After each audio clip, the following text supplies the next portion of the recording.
adik-adik semuanya yang ada di rumah, selamat pagi. Selamat hari Minggu. Kita bertemu lagi di pembinaan Iman Bia Paroki Santo Paulus, Pekanbaru. Minggu ini kita akan ditemani teman-teman kita dari Bia Stasi Danau Kota Panjang. Apa kabar kalian yang ada di rumah? Semoga kita semua dalam keadaan sehat selalu ya. Nah, untuk mengucapkan syukur kepada Tuhan yang sudah memelihara kita dari hari demi hari, maka kita layak memuji Tuhan. Mari kita bernyanyi bersama-sama dengan penuh semangat dan sukacita.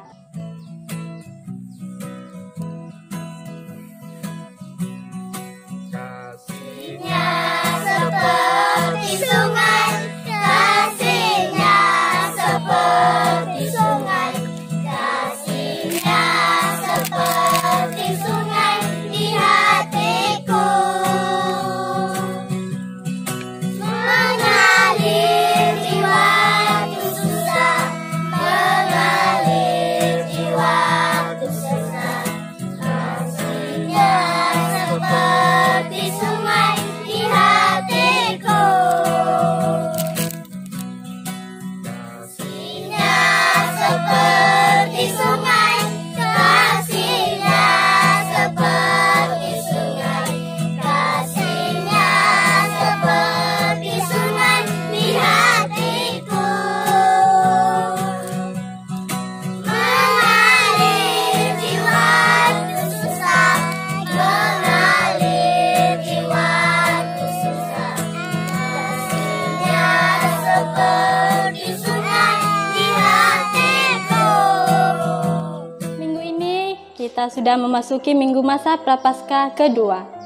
Maka Prapaskah adalah saat persiapan menyambut Paskah, yaitu hari raya orang Kristen untuk merayakan kebangkitan Yesus Kristus. Masa Prapaskah kita jalani selama 40 hari.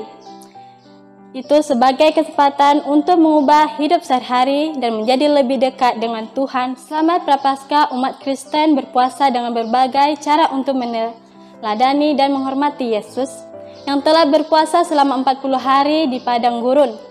Adik-adik yang di rumah, mari kita berdoa bersama. Dalam nama Bapa, Putra, dan Roh Kudus. Amin. Selamat pagi Bapa yang baik. Kami bersyukur dan berterima kasih atas segala penjagaan dan berkat-Mu kepada kami sepanjang minggu ini. Terima kasih atas kesempatan bagi kami bisa mengikuti pembinaan BIA secara online pada minggu ini. Semoga kami bisa menjalankan masa Prapaskah ini dengan baik. Kami menahan dari hal yang tidak baik dan bisa melakukan pertobatan terhadap segala dosa-dosa kami. Terima kasih Bapa, dengarkanlah doa kami. Ini yang kami sampaikan melalui perantaraan Tuhan Yesus, Juru Selamat kami. Amin. Adik-adik, Injil minggu ini diambil dari Markus pasal 9 ayat 2 sampai ke 10. Kita baca ya. Dari situ Yesus berangkat ke daerah Yudea dan ke daerah seberang sungai Yordan. Dan di situ pun orang-orang banyak datang mengerumuni Dia. Dan seperti biasa ia mengajar mereka pula. Maka datanglah orang-orang Farisi dan untuk mencobai Yesus, mereka bertanya kepadanya, apakah seorang suami diperbolehkan menceraikan istrinya? Tetapi jawabnya kepada mereka, apa perintah Musa kepada kamu? Jawab mereka, Musa memberi izin untuk menceraikannya dengan membuat surat cerai. Lalu kata Yesus kepada mereka, justru karena ketegaran hatimulah dan maka Musa menuliskan perintah ini untuk kamu. Sebab pada awal dunia Allah menjadikan mereka laki-laki dan perempuan. Sebab itu laki-laki akan meninggalkan ayahnya dan ibunya dan bersetubuh dengan istrinya, sehingga keduanya itu menjadi satu daging. Demikianlah mereka bukan lagi dua melainkan satu. Karena itu apa yang telah dipersatukan Allah tidak boleh diceraikan manusia. Ketika mereka sudah di rumah, murid-murid itu bertanya pula kepada Yesus tentang hal itu. Lalu katanya kepada mereka, barang siapa menceraikan istrinya lalu kawin dengan perempuan lain, ia hidup dalam perzinahan terhadap istrinya itu. Dan jika si istri menceraikan suaminya dan kawin dengan laki-laki lain, ia berbuat zina. Demikianlah Injil Tuhan.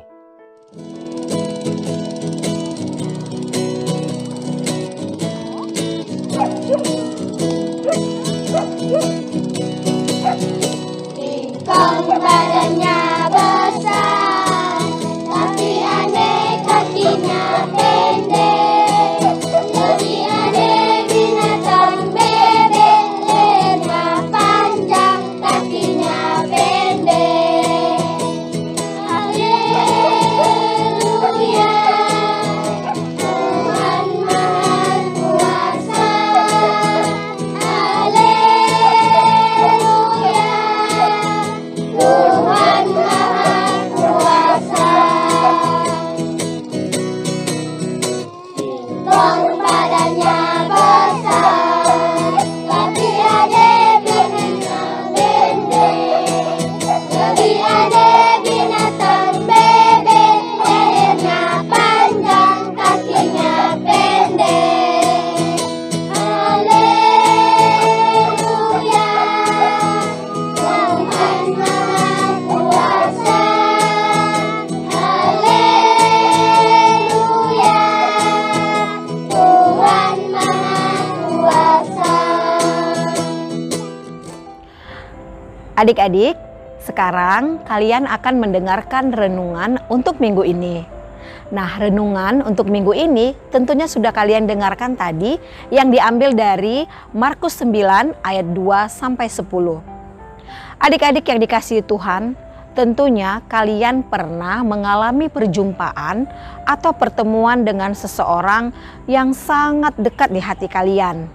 Nah, orang-orang yang pernah kalian jumpai tersebut tentunya pasti pernah memberikan nasihat ya. Misalnya perjumpaan kita dengan kakek nenek, orang tua, guru di sekolah, guru pembina iman, yang tentunya mereka selalu memberikan nasihat-nasihat yang bijaksana supaya kalian bisa menjadi anak yang lebih baik lagi dan selalu melakukan hal-hal yang benar. Supaya apa? Supaya hidup selamat dan bahagia, serta memiliki kekuatan untuk setia dan selalu menjadi anak-anak Tuhan. Lalu, ketika kalian melakukan nasihat-nasihat tersebut, sering sekali teman-teman menganggap kalian sok suci lah, sok benar lah, dan banyak kata-kata negatif lainnya. Nah, sekalipun ada yang mengatakan hal-hal tersebut, kalian tidak perlu menghiraukannya. Ya, jadi nasihat-nasihat yang sudah pernah kita dengarkan tetap harus kita lakukan. Misalnya nih, jangan mencontek di sekolah, selalu membantu orang tua, selalu membantu teman-teman. Sama halnya seperti bacaan Injil di minggu ini yang sudah kalian dengarkan, yaitu mengungkapkan perjumpaan dan membawa kekuatan. Perjumpaan Yesus, Musa, dan Elia dianugerahkan pula bagi murid-muridnya, seperti Petrus, Yakobus. Yesus yang berubah menunjukkan kealahannya. Lalu Petrus mengalami kehadiran Tuhan, sebuah pengalaman yang menggetarkan dan mengagumkan.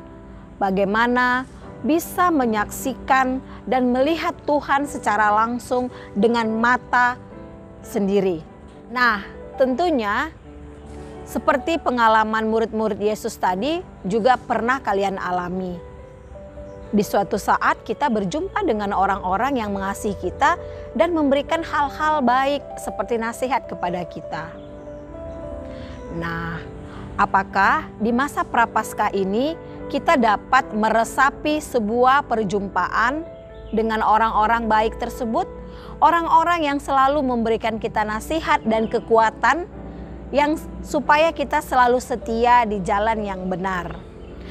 Adik-adik, minggu ini kita diajak untuk selalu mengingat nasihat-nasihat yang pernah kita dengar dari pastor, suster, kakak pembina iman, orang tua kita di rumah, guru kita di sekolah.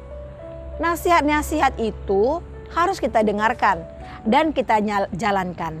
Supaya nyatalah pertobatan melalui sikap kita sehari-hari di masa Prapaskah ini. Kita juga harus belajar meninggalkan atau mengurangi kesukaan atau kecintaan kita yang berlebihan terhadap suatu hal. Misalnya nih, adik-adik sangat suka dengan satu game tertentu atau menonton satu channel YouTube tertentu. Nah, di masa Prapaskah ini kita benar-benar harus menguranginya. Ya, bila perlu puasa dulu selama masa Prapaskah ini. Kita harus banyak melakukan hal-hal yang baik. Belajar, mengumpulkan tugas yang diberikan guru di sekolah tepat waktu, membantu orang tua, menjaga adik, bermain bersama adik, ya. Kita harus mengerjakan hal-hal yang menunjukkan pertobatan kita. Baik, sebagai ayat emas untuk minggu ini, kakak ambil dari Markus 9 ayat 7. Maka datanglah awan menaungi mereka, dan dari dalam awan itu terdengarlah suara, "Inilah anakku yang kukasihi, dengarkanlah dia." Kakak ulangi lagi ya, dari Markus 9 ayat 7, maka datanglah awan menaungi mereka, dan dari dalam awan itu terdengar suara, "Inilah anakku yang kukasihi, dengarkanlah dia." Adik-adik, demikian renungan untuk Minggu Prapaskah kedua ini.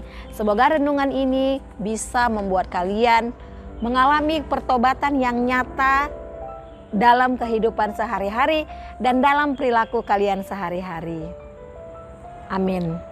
Bapak yang baik, terima kasih atas kegiatan pembinaan BIA yang bisa kami dengarkan hari ini. Kami bersyukur diberi kesempatan mendengarkan firman-Mu hari ini. Semoga renungan yang kami dengar hari ini bisa membuat kami menjadi anak-anak Tuhan yang lebih baik. Semoga kami juga bisa merenungkan arti Prapaskah dan melakukan pertobatan yang nyata dalam hidup kami. Kami mohon dengarkanlah doa kami ya Bapa. Dalam nama Bapa, Putra, dan Roh Kudus. Amin. Adik-adik, demikian pembinaan iman untuk minggu ini. Minggu Prapaskah kedua. Semoga pembinaan iman ini bisa mengajarkan adik-adik arti pertobatan. Sampai jumpa pada pembinaan iman minggu depan. Tuhan Yesus memberkati.